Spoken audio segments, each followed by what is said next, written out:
My name is David. I live in Auburn, Massachusetts with my two young boys, age 7 and age 8. My 8-year-old son has autism. They both attend the Auburn public school system. My name is Kelly. My husband and I have three boys with autism.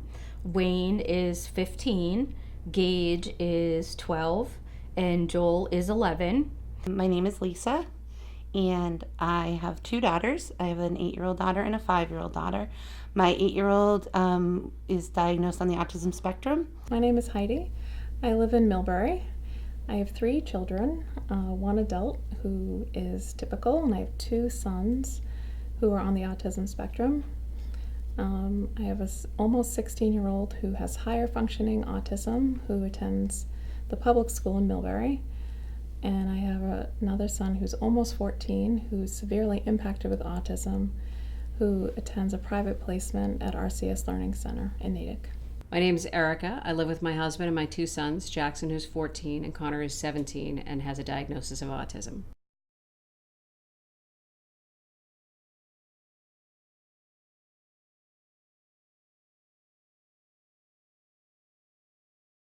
I was a kindergarten teacher, so when my daughter went to kindergarten, I was so excited about her experience. And she'd had a fairly good year in preschool. There were some bumps along the way, so I had big expectations.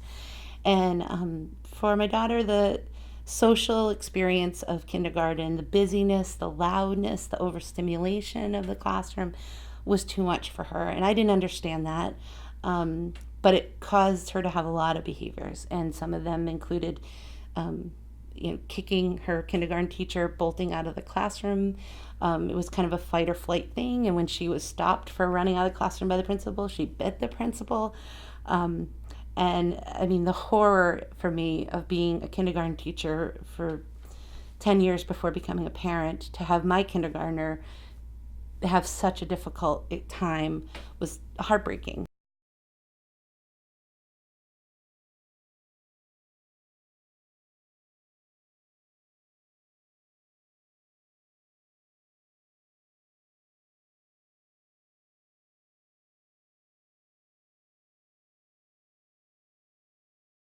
I would say the single biggest impact that having a child with autism has had on my own health is the fact that I don't prioritize it. I get to spend plenty of time at doctor's offices for my children, and remembering to make sure that I go for myself happens last on the list.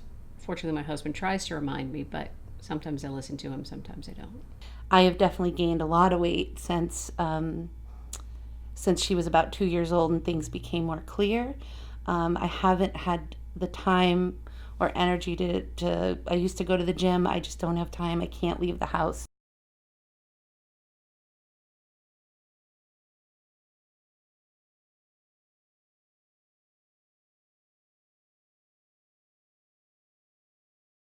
I had a long-time career with a corporate entity. I was doing very, very well. Got married, had two children, and after the diagnosis, things started to change.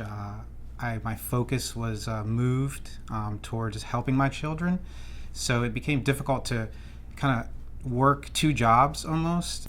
Not having the time for myself, I find a lot of times I run out of patience, which is really not something that you can do when you have children with autism.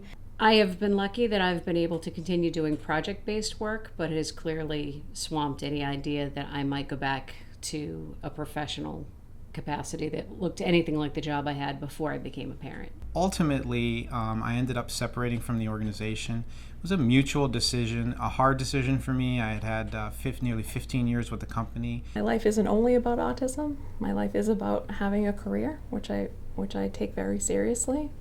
And not only that, but I can't stay in my house my whole life. I do need to see the rest of the world. So I went to Germany, and it was successful. And then the following year I needed to go to Germany, and it was unsuccessful. I did get that phone call that my son was in ICU, and I had to get on a plane and try and get back here for 12 hours. It's difficult to ask my boss because I feel like my employer doesn't quite understand what my challenges are. I believe that they kind of pretend to understand what they are, but they don't really have an understanding of the behavioral challenges, the medical challenges, the school challenges, the endless phone calls from the school, the emails that need to be dealt with. I feel that they just, don't quite get that. It can be very difficult to be trying to work through creating a lot of structure in our life and having my husband get called out and have to deal with a problem driving to work. We can't really structure day trips, vacations, and things like that. We can't do anything too far away. We can't be anywhere too long because he could get called at any moment. And there are times where we're in the middle of a full-blown meltdown with my daughter and he gets a call, and it's sort of he knows which person he needs to follow because he needs to have a job and he needs to his bosses call him, he has to answer.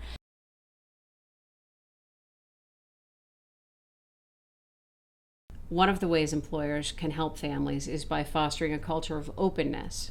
I think that the way employers could support employees that have children with autism is, having a work at home policy. Families, they understand they have vacation time, but, enabling a family to still use vacation time for vacation, not for an IEP meeting or a doctor's appointment or things of that nature. Flexibility with time, I think, still rings solid as what your employee who's living with autism is going to need first and foremost.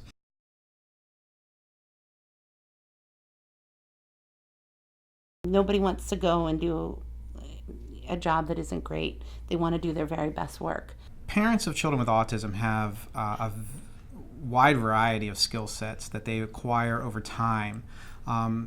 One of them that I would say is driving execution. And I would say that because there's so many things that we need to fight for our children, and we learn to overcome the obstacles. I use my patience and the ability to stay calm under pressure at work.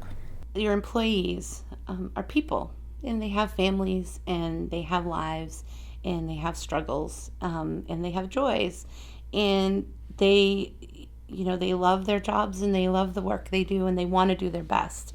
They want to be the best employee they can be for you. I want employers to realize that this isn't something you need to fear. Autism and having children with autism is a part of who I am, and also a part of who I am is the career that I've chosen. So if I wanted to tell, if I can use my voice for anything, I would say that it's important to look at the whole person, and if you can value the whole person and what they bring to the table at work and at home, then you will have probably one of your best performers.